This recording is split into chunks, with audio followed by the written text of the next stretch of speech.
say ye omo prepare omo land the way food dada enye part of forest na mo cheche ye no omo mo betumi aba still. Yes, so one kasa wo wasase bi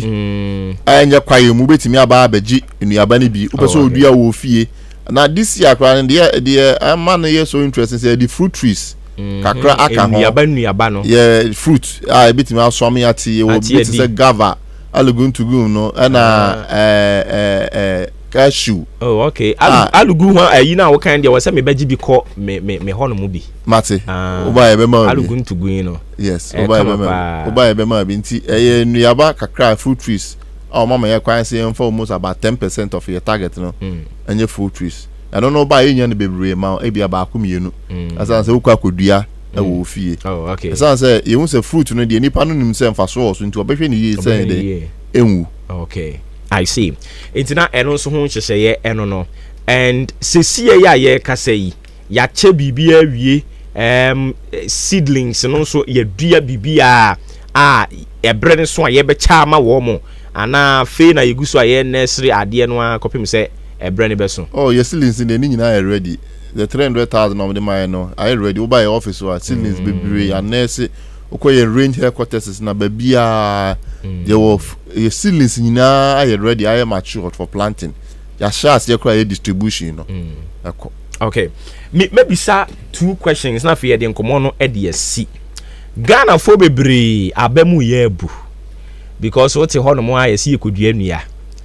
Ya to be sure ye nyanso ya yes ya chimota forest. Politicians ya TSC mu tondi. Most smooth pretty see could be ya. Enye ye could yama politicians ya beton edi. Oh, there be omun tondi. Duana ye duano. Ya dia ye duana boy yankasa ya ho ban. Ya dua ba ye yi no mo tondi. Oh, omun ton ye. Ya obi anton kwayero. Se ne watete won se no panyfo no gusu a omo ye hwehwemu a won sem na da commission a ye bekoso bia no tinse minister na asset committee a oye den oye hwehwemu ti sanity nti ye ntoni ye da bi nti omo ma ba mu abu se ho we bo mi pe ba bi ntana ba ko ye kurampo ye be san koton adi safo na se me na ka kire o oh mafutu ni se ne ye nim no enua ehu won faso bibire you can't be said the trees are the lands of the earth. So assassin na herawa no. Eni ni nuya. So say nuya na ma ya home. Se dua nyina sa ye nyam frama kran ye den. Home. Ti e pen frama ye krogya home ne ye nyankwa. Se ye dua nuya. Enti udua oye ka se obia obedua dua ba ko bia no wato no nkwa mu. Ti dua ho wonfa so enti mo ye nhwe ne ye ekoso na ma ya ba mu. Na mum ye nkoso a ne hu mfaso wo nua no ho na ye nua na aboa ma mfaso e de ma ye wa asase so nyina no ye nsa aka. Okay. Enti obi question na wose mimisa man ne se obeje forest no na mu bedua nua no a how long and obe wa asase ne so ansa na ma beje efri ni nsem. De atie ne se ye de asase ne ma wo ne edua nua na as far as say nua ni nyiya ubetime do your food crops no ubetime atena asase ne so initially no o start about ye ne manken aburo udua na afi eduru ba bi a ye wo crops bi ho ane etimi ya yi wo shade ase nti shade na sha say air can see no so na ya advice so ubetime dua sa crops no e bi ti say grains of paradise so we sa any farm we sa ne akekaduro so ya no utimi dua nua na se a eno no shade wo kra den ye nti at every year we any stage bia na ni a obede den obetimi adua wo nti mo be rotation yes sir wa mama kai agrika mission ye wo school okay enti sisi ya no ye de yankomo no nso esi ebia na bibi wo ho no mo ananka be person ka bibisa ya misa na wadaro mo de be ka ho amayen a etiefo tie o yo de emeka nyina ne say your best communities, corporate bodies in say on the term for no be biara or person joining in any of the planting sites, you know. Or my associate, you better how a bit more organize your mo. Near the Omina Kone in a Yakobumu, near you and FFF. Na you better so sorry, Church of Pentecost, Presby, Methodist, any communities I would do on what Green Ghana project ma woboa ma ye the dua wo kwae no ye beda wan ase ye be say encourage individuals no omo won sase wo off reserve no say uhia dua na bra office wo omo ye hu the purpose nti apeso dua na ye be ma advice technical advice ni ahwe asase no na ya ma ceilings ba kodua sa so na ba ko mienu bi akodua ofia oba ye de be ma distribution no a start efi na ekwe ina no utimi e ba your office oba ni ohia no be ka kire ya ye de be ma ye nyi sika e free na also wetimi akodua bi okay yera ma ye na se said na wo appeal to corporate bodies no ye ahenkan so ne enso betimi aye ene ya ye ya ma time ama be kire mu akire ye atazi nkura mu entua my idea pa one of the corporate social responsibilities my idea pa mabuaye yes ye da si bebre nti bibia ni enso amoka kire yen a ye bibia apono mu dia mamo yo nti anopo ye da si bebre yes ye da ma si bebre se mama ya kwanje ti okay nti ye the district manager Adema Forestry Commission e wo yen empotem hanamo achimodan enclave no ono ena o ye district manager Yera Ernest Adofo and I know etwetwe nkomo nyame ya adomo a on the 10th no Green Ghana ebekoso na Green Ghana no ebekoso no wo se ya ton achimota forest edi nti wunua bie mu a wa hwe ya na akwakofa ha kese de aba wo fa nwansa na ho ebufuo nso a obiri wo kro edi nti mumye nyina mfo ya ho nhyem ne nua bi me tene ntam anka forest ne nka me kwaji bi because forest ne me kai time ana ye ko school no sani teacher fu edi ya ba be ye forest mu adwuma no he omo atwiye die ya ko school e be ko sun ade no omo se na ye be ko teacher ni asomasi afuom no mo de yakọ ye adwuma enti forest ne de ye omo de ma won so a na se wo hwe so ye etimi wo ho che enti next year omo san de ba bi mu a ya no nyina betumi kakwakwakwaje ebia kwakwakwa ye ho adwuma nti jakwakwa enterprise se wo kwakwaje ho adwuma no no so be boa wo amakuayo no a wo ye no etimi awie mu die de ba de no de be boa wo odi eye manual seed planter machine di aba enti enema bi obedua e forest nim te se nkatie ebro beans mo tomatoes mekoni kenka ho no owo ni aye friend se manual seed planter machine wo ha ebe boa wo ama no na odi be planting nyina kama ama bibia timi akoso eyiye eno achi nso mo amodom fuo no ya the motorized rice harvester machine e de aba we nu dwuma edie ne se ye de temo enti emo no mpese be fra boba no na ye di a be keka bo mu basa me kanfo motorized rice harvester machine no e de ama mansanka bi your rice protector net no so ha ye de kata mo ne so enti kane no anka nkwala no instead so be ko school ni maso makogu afuom ne ye de kaye adan ya ye pamo no ma afiri mo fuo so no atwam Jakwako Enterprise Adaroma. Mame nkodi nkomo we mra me ba. Me de aka nyina na beka ho. Ye ne mame Louisa Amoa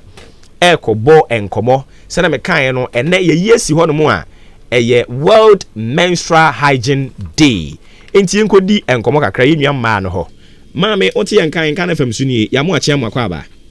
Yeah, niti. Wapo mbako de. Me so sha ko ado me ho ye pa na mo nso e. Erade e de ache yen. Enti anopa ye ba wo hono mo a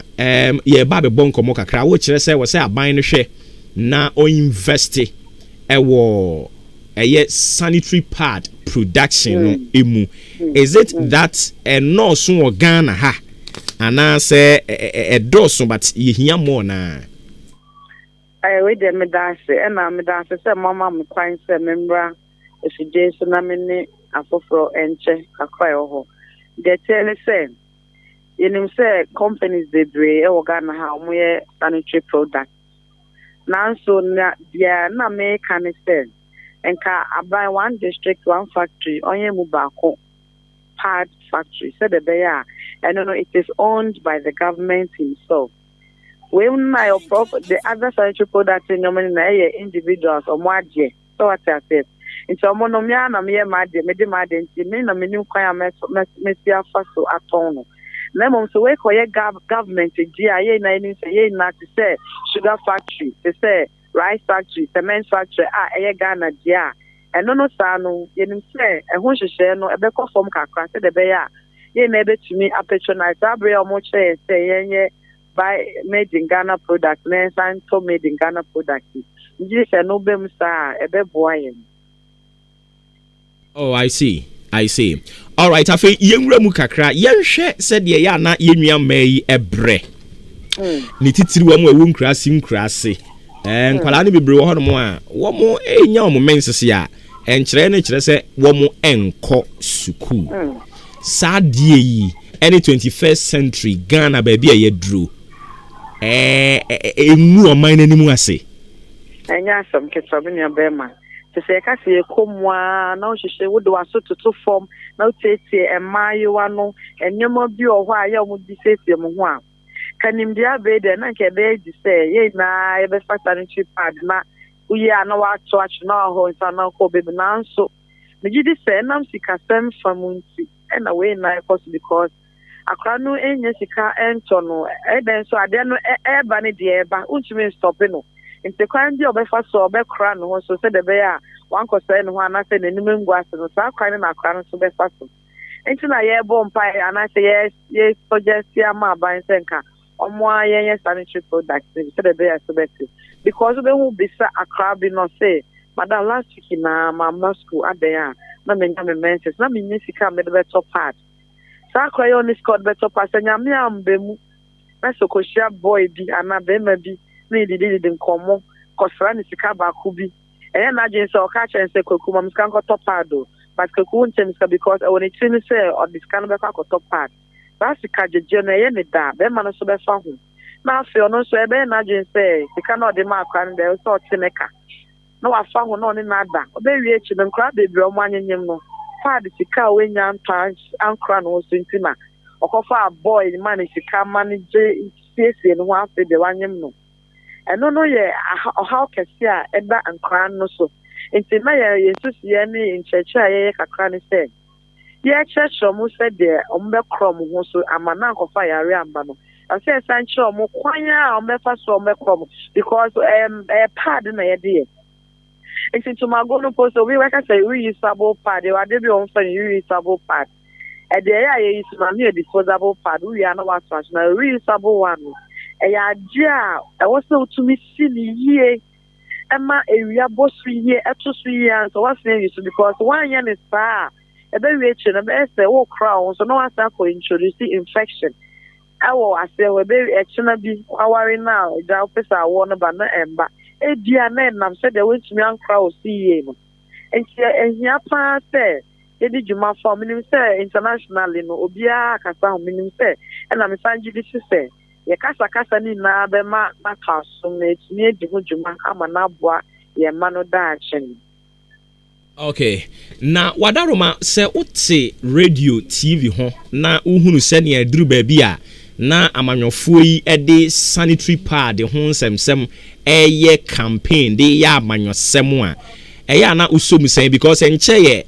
na aban bia na wote so ye se wo mo ye se nko mo be chiche sanitary pad bibre enkrofo bi sere wo mo o man mu a wote ne sa ya usomu sen ya na me ya san say ewe eni kwa se de amanyosem akra bia ogana so ye MPP ni so ye NDC ni so ye hwan odu lensa bofie so a edenya obebu lensa nti ye beka say eyi we de yenye NDC for nti MPP for nti ye be chicha ma MPP for na omo ye MPP for no ye be omo den nti eni kwa se di we enoma efa ya pomudien hu ana ya hu ni die esiesie hu eye amanyosem esan se basa na ye yakoye se the betu we mu de ento mu ye de obi na na do du fiasem esa na ko ba so bia ndi ni fiasem sanu emwa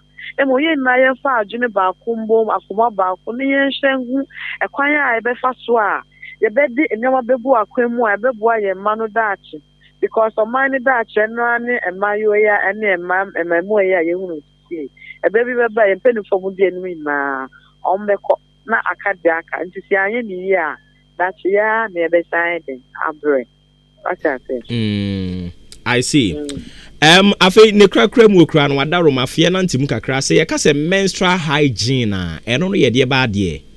Very good. Menstrual hygiene yeah. In fact, 28 May dia International Menstrual Hygiene Day. Da ɔman no mu anaasɛ wiase afa ne na de si hɔ ɛkyerɛkyerɛ mmaayewa anaasɛ mmaa a yɛwɔ yɛbu yɛn nsa ɛkwan a ɛfa so edi ehu ni ɛne nneɛma papa a yɛde bɛfa so esiesie ho sɛ de bɛyɛ a yɛnya yareɛ yɛde kaekae yɛn ho de di kan ɛna yɛde kyerɛkyerɛ yɛn ho nso ebi wɔ hɔ a onim nti wokaa na ɛtɔ n'asoma na ɔno nso afa obi wɔ so a onim nti ɛyɛ a nneɛma bi nti na ɛyɛ akɔyɛ bibi na akae no nti saa da no yɛ da a yɛn nyinaa yɛpɛ sɛ yɛkyerɛ sɛ nsabuo hɔ ɛyɛ yareɛ nsabuo ɛyɛ musudeɛ nsabuo ɛnyɛ bɔne obi bu ne nsa na yɛsɛ nkɔgyaade nkɔso wei mu nkɔyɛ aduane ne nyinaa yɛ mate yɛka sɛ mate abɔne ka sɛ mate a asɛm bi a ɛni nyinasoɔ a yɛka fa nsabuo mu ho ba saa da no ɛyɛ da a yɛde kyerɛkyerɛ sɛ de bɛyɛ a nimdie anaasɛ yɛbɛhunu suahunu afa ho sɛ yɛbu yɛn nsa Nyankopɔn ɛkwan a ɔfa so siesie abayewa sɛ ɔbɛduru ne maame anaasɛ ɔbɛyɛ ɔbaasema wobɛgye di sɛ woyɛ maame na sɛ anaa woyɛ papa na wobɛgye bɛyɛ sɛ 16 years na ɔmbu ne nsa a wọ́n sọ wáyé basa wásàtì ẹ̀yẹ basa because níbẹ̀ iná obetumi awo ní àwárí níbẹ̀ ọbẹ̀nyẹ bi ní sẹ akrabu ní nsa a ẹ̀dẹ̀dì kan kyẹ́ sẹ obetumi awo ẹ̀ntì wọ́n yẹ adé a ẹni kwan sẹ tó náà sẹ koraa ẹ̀ntì the whole world no international day no yẹ kyerɛkyerɛ ẹ̀na yẹ so girls shall go a yẹ wọ ọ̀bọ ase ha sẹ no ẹ̀dẹ̀ fa si yẹ ní so sẹ ẹ̀dẹ̀ mama sukuufoɔ no a yɛn nsa bɛso ɔmo si na akyerɛkyerɛ ɔmo na afei ama ɔmo pad na aboa ɔmo nti ɛtɔ da bi a ɛkɔ schools no bi a na yɛgya pad no bi esi hɔ sɛdeɛ ɛbɛyɛ akora no koraa ba school na sɛ ɔsɛe ne ho a tumi kɔ a madam bɛma no bi akora ne ho na nneɛma a ɛyɛ nti international menstrual hygiene day no deɛ ɛnyɛ adeɛ a wɔsɛ yɛtoto no ase da bi afe bi a yɛyɛ a ɛkaaka yɛn ɛkan kyerɛkyerɛ yɛn ɛkwan a yɛbɛfa so a yɛde nneɛma papa bɛsiesie yɛn ho wɔ abere a yɛbu yɛn nsa na yankɔtɔ yareɛ biara ama yɛ daakye. Anɔpa yi maame yɛbɛda ase biribiara ne yɛbɛsan ba bio mu.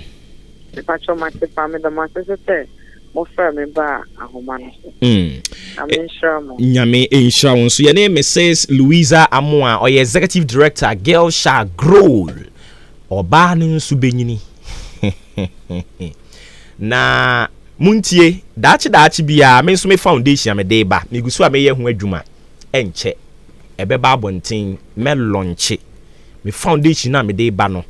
yɛse the boy child education nti ya sorry girl child nti me nso me bisa the boy child no nso yɛyɛ ne den nti me foundation me gusu a me yɛ ho adwuma enche me wie na ya launch ɛyɛ boy child education na wagye so sɛ the boys matter that is it wɔn nso wɔn ho hia paa ɛmɛma no bebree brɛ from school treatment yɛde ma wɔn and yɛwɔ saa hygiene yɛ a yɛkan experiences bebree wɔn kɔm debi a yɛyɛ ana yɛn focus no yɛde nyinaa kɔ maa no nko ahɔ at the detriment of a mɛma no ɛha adwen ɛde nti wotie me na sɛ wo nso yɛ institution bi na w'ani gye me deɛ no ho a bɛka me ho me deɛ no yɛ boy child yɛhwɛ boy child no nso so ɔno nso so ne yie die ɛho asɛm nti ya no akyɛ ne nso de ama me anyways enti Jakwako Enterprise na migusu a me come ho asɛm de akyerɛ wo no sɛ me nsan ka nkyerɛ wo sɛ ɔmo de fertilizer de aba nti yɛwɔ fertilizer applicator machine ɛwɔ hɔ no mo a ɛbɛboa wo ama watimi apply wo fertilizer ne de ama ɛnobaeɛ na wudua no ɛno akyi nso yɛwɔ ntuta ahodoɔ bebree wɔ yɛn hɔ no mo a ɛfiri ɛyɛ ntosi su kɔsi gyene mako nkuruma eburo ne ɛkeka ho nyina no yɛobi wɔ yɛn hɔ no mo yɛtɔn sekan yɛ de dɔ krokro a yɛde kɔ afuom machine kafo no a yɛde gu nnobaeɛ so no yɛwɔ ne nyinaa bi wɔ yɛn hɔ new edubiase yɛwɔ commercial bank building no first stop hɔ a ɛna adanse fum so Islamic mosque wobɛhunu yɛn wɔ hɔ asen da man yɛne agric office ne din hwɛ ne mu adanse asɔkwa adeɛ mmra ɔboase kwantempɔ ne so Obuasi Presby asɔre no yɛne wɔn ɛna edi nhwɛ ne mu Kasua New Market kwan so odi ko Coca-Cola kwan so ho no an obehunu yen 0243 335525 0243 335525 and 0272 736003 and the number be free Jakwa Enterprise near Timia Joe so fresh number no na we bi so me se ba bia wo no unsa be ka bi ombeye ho arrangement ama unsa aka Akim State Senior High School Semen Kancha will say a BA promote 2022-2023 academic year May June registration biometric koso Novdek registration so koso General Act Visual Art Business Home Economics General Science Technical ni nyina ye kire bi ewe yen ho boarding house e de ma ne mema and also available modern computer lab visual art studio food lab science lab and ne akaka ho nyina no so e ade a ye di bi e de ebema wo ubesua ade na ma wo abehunu se yiw usua ade achim kotokuba hema ne fie kwantempon so hwa na obehunu yen ewo aboabo kwan so a 0556 402040 0556 402040 0207 163787 0207 163787 Akim State Senior High School ni ajo so say hard learning easy person Unisem Cement Ghana cement papa a ba ye mpotem ha no a ebo ma dansie nansen ya kono pa ninti mekodi nkomo yi ba mesan be kire wo mo akiri kwan ne niam ahodo a wo mo ye kwa homa no so na ye ne yera na ya wo antwi kran bu asi akotwetwe enkomo unimi so mayi mra shebja fie na no na speaker na no dem ese aban ne pese wo turn parliament aground na omo kire se omo ntiase ne ntiase kina ye ne opani nkotwetwe enkomo yera wote yen kan no pay ya mo achia mo akwa ba meje so opani wadaro ma mpum boko de yisu adom yambo pa ye de radiase enti eden ne beba bema speaker of parliament de ba beto abonten se ase aban yi on person ne emrahye odwafo no ebedi ne yiye ya ade ananka omuntimi nkan wo kokoam ana se senate ye jidin kan meche matifo nyina won se yewura Sumani Baben emra obabe ye speaker of parliament do be na NDC for I lose confidence in him say or side with the party I always see a Kufu and NPP among you know side with them. Now we be air corner you see 2022 near you're quite election year there's a possibility say ABA or no as a political in we see be an party this year papa there's so ma MPP friends NDC for the edging so na politics here no so we are a very strong politician but there will be you take advantage now there politics some of the comments will be okay nipa pass here or passing purposely said they be a man for the lose affection for the government so that statement to Mickey I said you 18 manupa lose affection for the certain government it did me when they say na some kan you know impo etesase abana kran person will influence parliament here any see emrebia because aban bia wo power bia no nkrofo a omo parliament so omo ye majority a tem bia no eye niema asabi mususu no kokomu ena mo nkrofo nde ba parliament ya omo be champion the course of the government for example say mo kopelum bi e dia abayisi facility bi dia abayisi ase etoso aba e be toso aba you need a majority vote ntine e ba sa na aban no e lobby parliamentarians so ko kai bia parliamentarians independent enya no kre because they are parliamentarians on a ticket of a political party. In Jomba, Omuya party na bidding, so ne mention. In the idea happen, but you were Baben here to me from where I'm sitting. A idea 7K and a cocos cackle, you know, down for you with Siemens. A idea can kukum, but was that and a yes, area in the public domain said a bear a month for a because so I lose affection for the government. So we are like now, Shania. For the past 4 months, own say MPP NDC for gradually no want to reduce buying on the image be in this area. A man you see Ombeka a idea so a party for in I am MPP opposition. Only the same thing. So John Pessoa force why they party in co-position, and that is what or more. So here about your course Santeria most of the region nano ya. Won't send me back by na do okra nyampi for an account your position party na can just to make sure say integrity of the party from now man for lose affection at the party. I see. Enti edie ben so ene beba sika was aban allocated in my parliament obema mo be bra kosi se speaker ebeba abonten ede the ode bebe tu wi aba beto abonten. Yo, minia, the chenya ne say, see anka so my mighty, you know it. Sika ni Ghana, see. Ye nyina ye niska. Enti se ekoba se aban no, emu ye din se on release ma parliament on release ma e say there's a burden on the government. So na am so matwe aban na e ma parliamentarians so mo kire wo mo.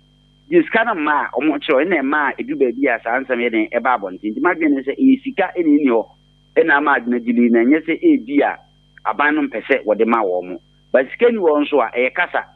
So that is kasa sa oni nkofo no be de e be kasa. James communication you know ankuyi ye ba sa emergency ye ba bonten be council be boa ma ye bia de no yetimi enya de esinya. Enti di odi abatu dwan ye nhwe ni musa afi de empanimfo a woso mo release sika no be release. Exactly ombe who's the edu ba bia Ghana ha ye leaders no dodo na no enye proactive o me reactive.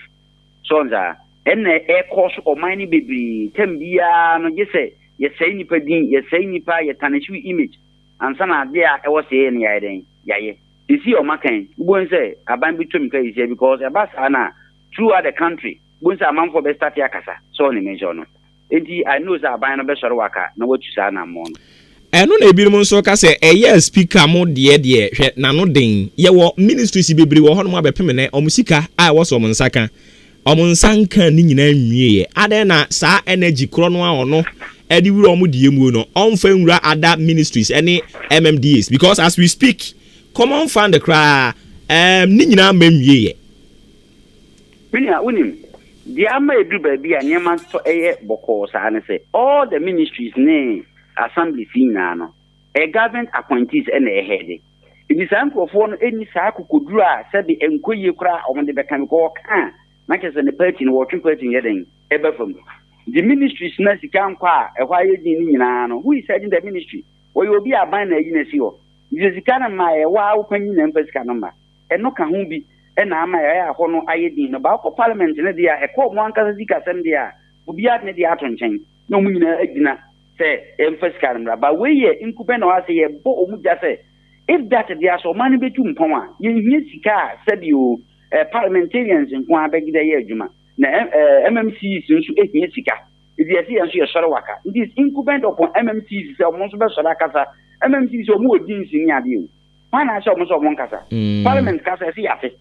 o fi yafe ndi MMCs nso omo nya kukoduro na omo kasa na se edu ba bi omo so ko kasa mi ya resha for no so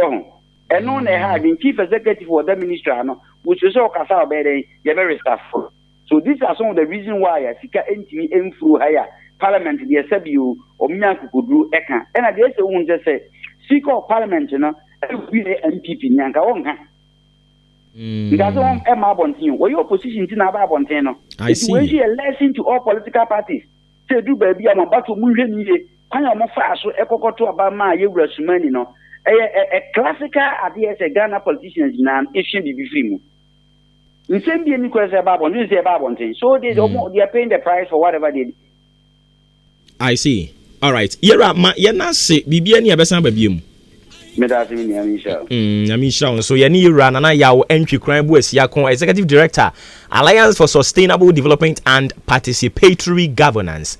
En ye ne kwotwetwe enkomo no abene pa opani ye ba no amemu ni mu nchirichirimu a mo amotatie ne de munum se wa bin seja. Na Unisem Cement Ghana ho asem na migusu America nsa na no baaye no Unisem Cement Ghana semen kan kire wo se cement no ye wo papa ne wo papa na ne awodi besi dan a ye besan ma mu akwankire be boa wo nso de eno ani Unisem Cement Ghana omomo de no na American fo e de ama Samchi Enterprise ena mprempren ya me no ka sei omo atoto ahasuo mu akonkran a omo akwakofa e de abaye mpotem ha no mo ye ton omanfo etu eguso dɔɔso ebiara wutie yɛn opese wo ye agent ɛwɔ wo mpotem ho no mo ba gibi na ba bia wo no onso kokoton bi a ye betete bo no so fofofo dia ma no ansa be ba Samchi Enterprise ho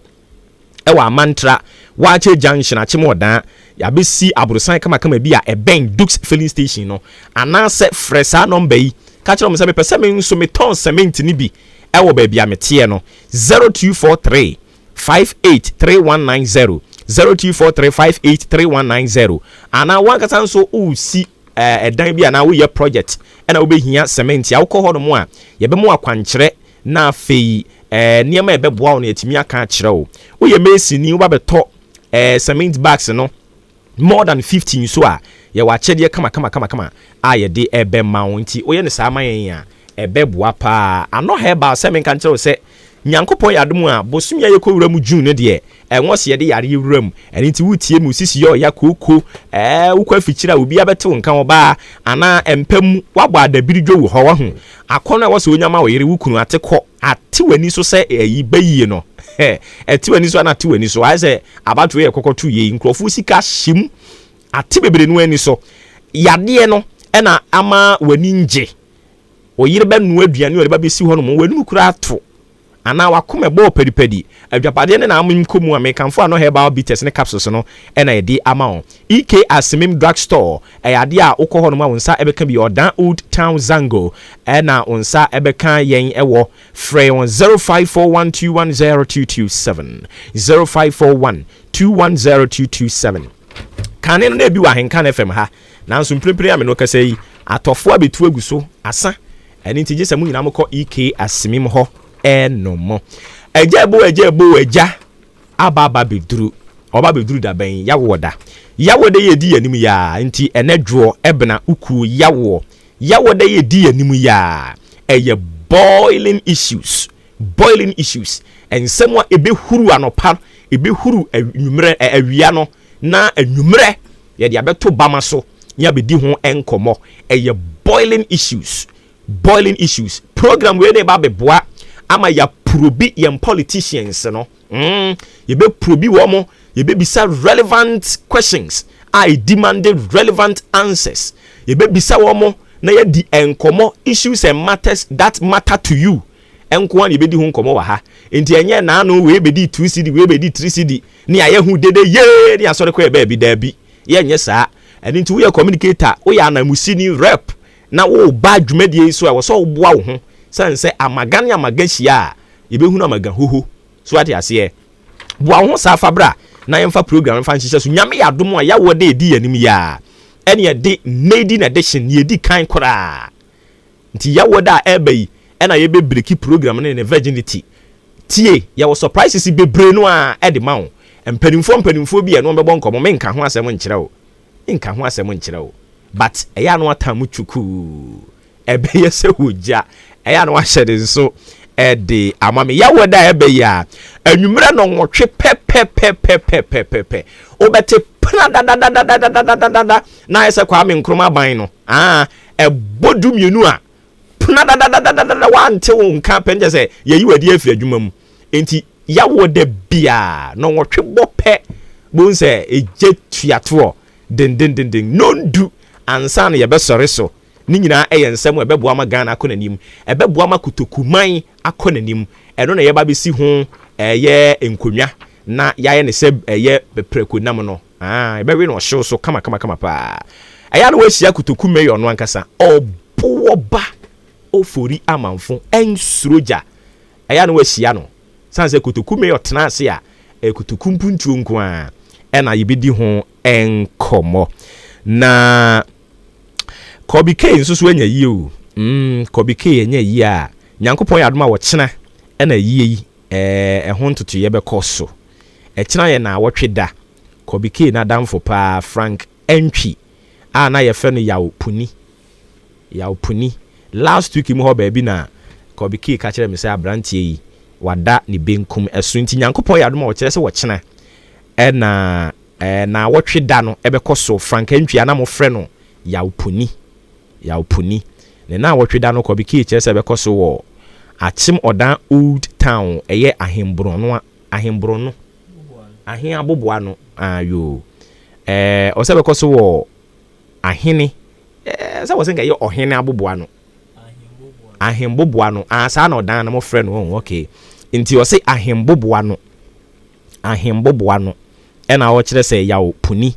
ne na wotwe da no ebekɔ so young guy 32 years enti eya na agya busua wa ba beboa wo nje sɛ wo ɛkyena no uwia na ho na wo bɛkɔ ana say obekọ no mapon say ade mo ya na wotwe dan intentem pa enti wakoya branch ne de mo be hia no mo eniyama kakra say mo suma ne suwongu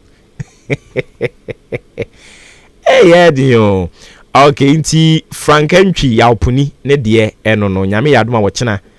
achim odan old town ahemboboa no eno mo kire se ne na wotwe da no ebekọ so kobike ne namfofo eno no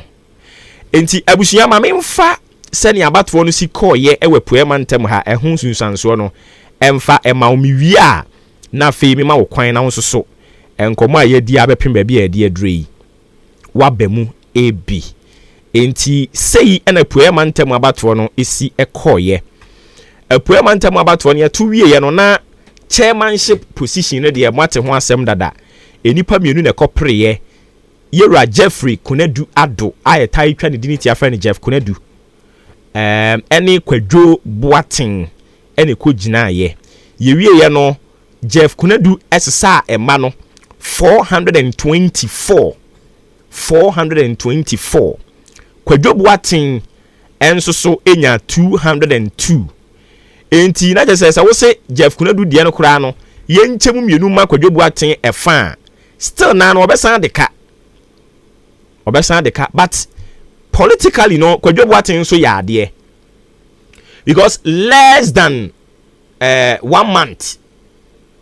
na utisi okun ni mu se mensu mekobi na utiminya 202 a obi a oye political science ebeka kire say you cannot underestimate Kwadwo Boating in the next election so what is here because we timia babenya 202 within a space of 1 month onipa no ne kopre Yera Jeff Kunedu no 2 years back emfie mienu achi hokura baabi and o declare ni intention say obepese obeye regional chairman na obi a ono oko constituency within 3 weeks no see fem and obepre obenya 202 a you can never ever underestimate onipa a onya asa aba no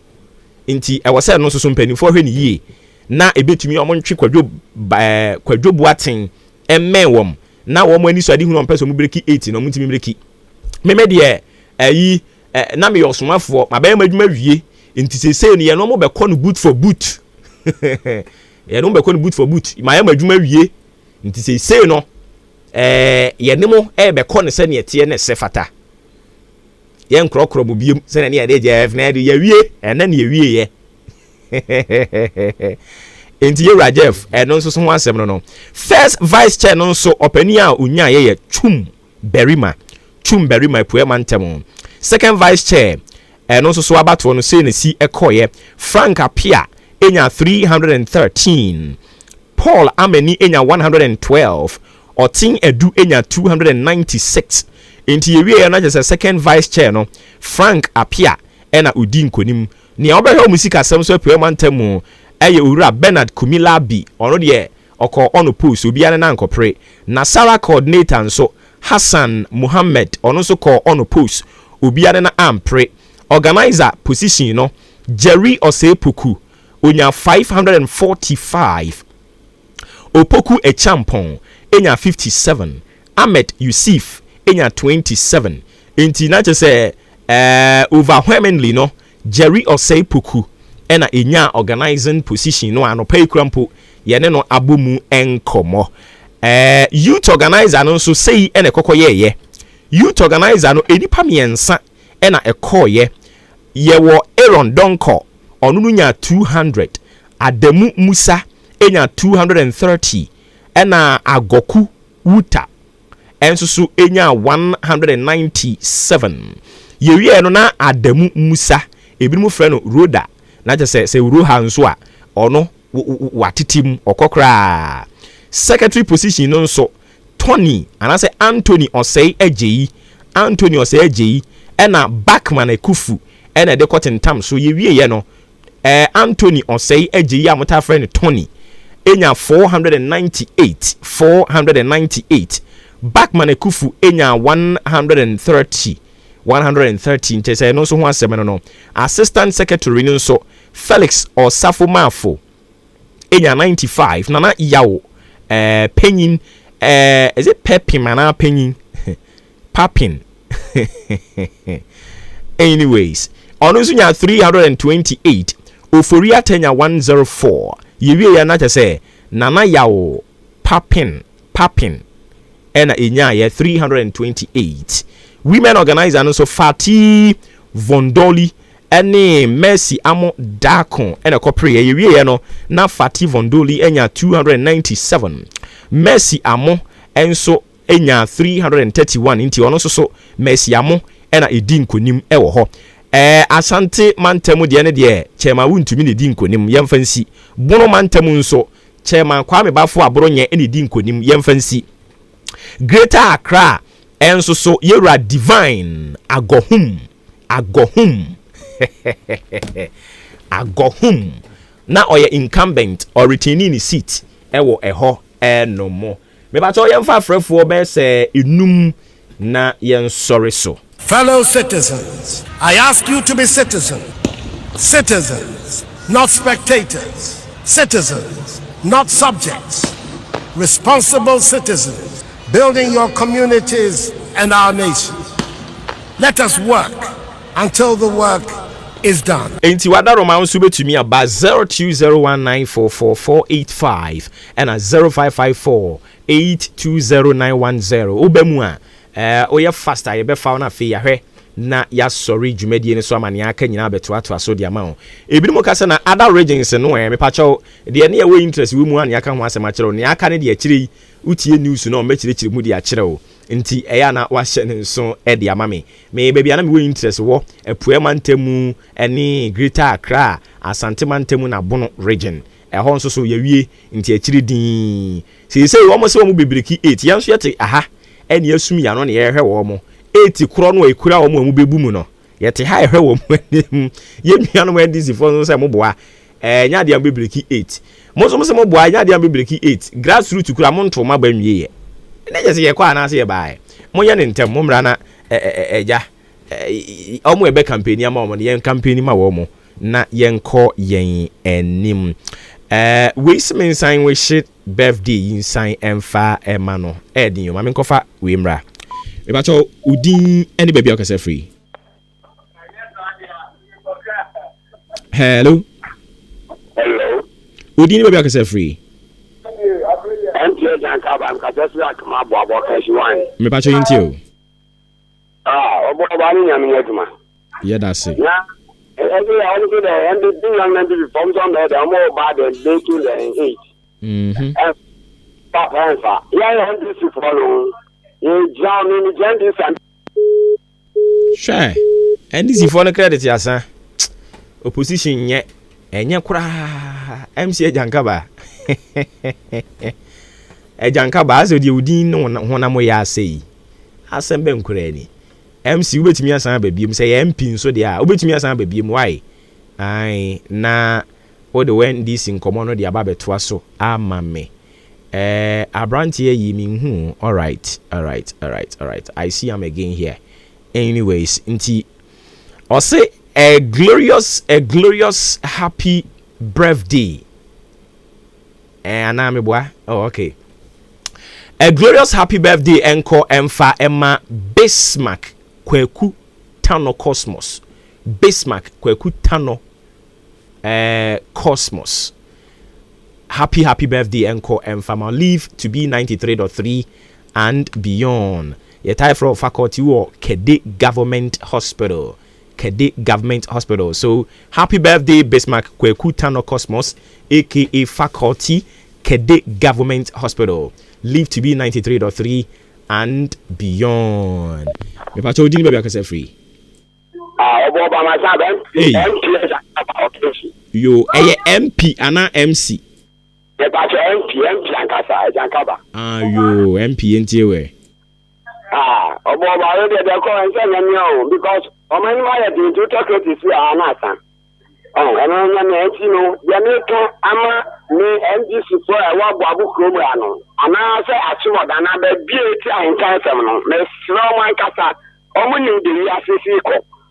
me jira so akasa fa breaking it na ye nuanu MPP de ba no de me sre omo chin sign na nyo mo kra o ma de ti se ndc for na o mo she kutupa na na mi jawe so we do me so a chere ndc for them pam chawa na 4:30 ye committee ye 24 bia MPO se MC ya no abetua beje no ya ye ho adwuma ma o announcement ya she da betua wo ba kwaku nkroma ho no mo obeti ticket ya ma no kra de ye be mo akonwa kra san atena so we de wugina ho but wo ba ye be she da mo akonwa atena so ama wunsu aka ho na wa ye announcement so what I say obefa brunya ho awe akrakase wanya papa mame nchia wolanyo wo akwatia anope wolanyo megidi se bibia bokode we say yeah sure pa said these people can work for the next 2 years ahead of us mo ka say on best san yemamu no because from clean to clan or kire say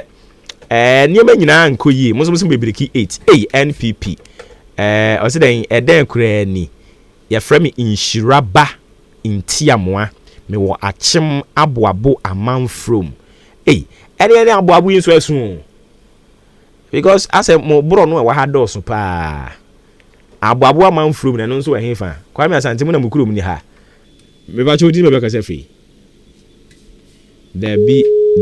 em se mo ade na wo se mo check bibi atiasi wa kire ho odi me be ka se free hello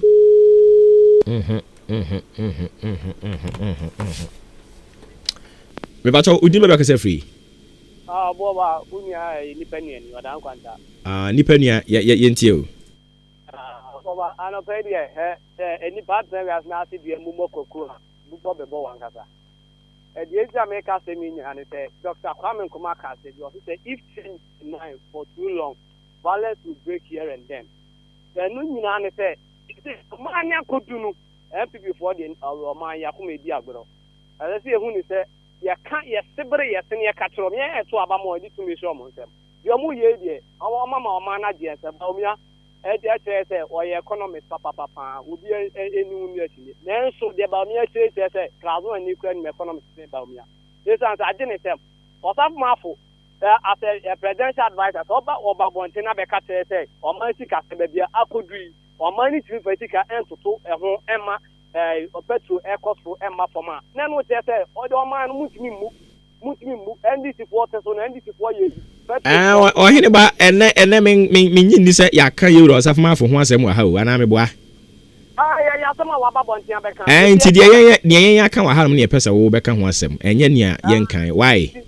FPP for amemo na adu amosem yo yate ye da se bebre matimi abomoden akrakra program ya de abeduru sabre ya aka sima mienu ne mapon me pasem mame me da se bebre ohire ba de aye no e wo se sori ne akue ba bi ansa na asem asi mame we se me hunu messages bi wa ha no mo a messages bi o mo de fa ha no me se me hu ana dabi nyabotre message ni maya na okay we say yeah okay Adwa Roberta di bidia ba Adwa Roberta say happy glorious birthday enkoma bright champon yeta friend of father numero 1 o say always no great life ahead erade nyankopon ka no ho onya hoden na ontena se dada Adwa Roberta dia wode eba ye no inti Ahenkan Father Dixon yempe to be bia kasa tintin top nko ene your birthday ne krakra ne sei ohene yanko ye baby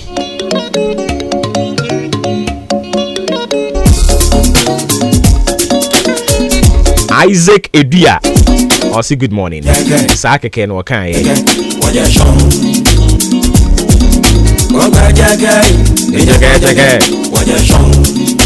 Kejeng me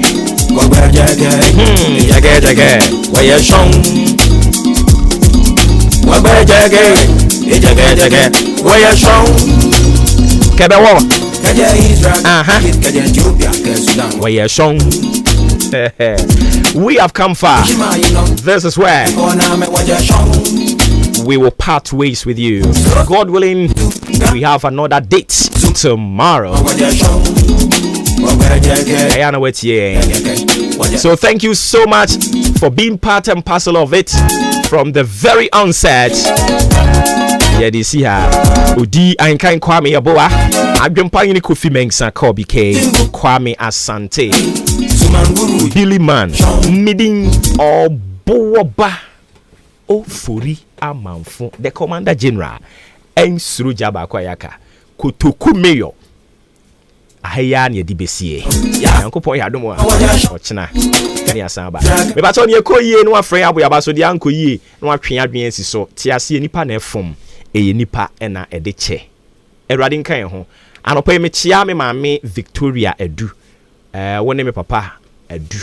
Nyame onka mu nyina ho megidi se bibia bokode. Eya na mama matemo nka. Kwaku. Obo. Abani ato awie. Enkofu bi agye omani so. Presidency. Any din. Tribal. Hwan. Ajegon. Ashe. President sika na ashe. Ashim. Enkofu sika odo bi. President sika. Presidency sika. Ashe. Any one more you twitwa om star call. Oh ha unko Jubilee House da. But because of about 20, you said that swan crofogu came. Edo ko Jubilee House. Ni nyina tonsuom. Nyankopo ya adoma chiri bedi mu nkomo. To asoma be. Mate.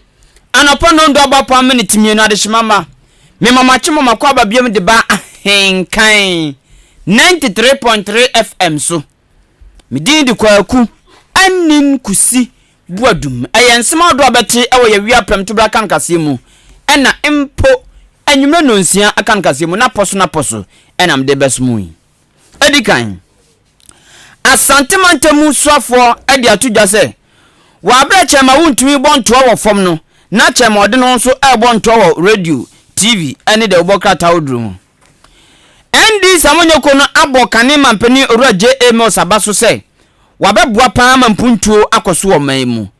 new elected Eastern Regional NPP chairman onimnyafo Jeff Kunadu enso de ababa tudwa se oni Dr. Baumiafa onu so oni ora ala nafa Nemom obi obeba bia no ode japo begu akwam no aboa no amempuntuo akoso omaimu Owura Benjamin Ochre Ankra enso afroma pani na nado dan kwakufu ado se asofo no mu yadwuma no onye sakraye ewum Deputy NPP Communications Officer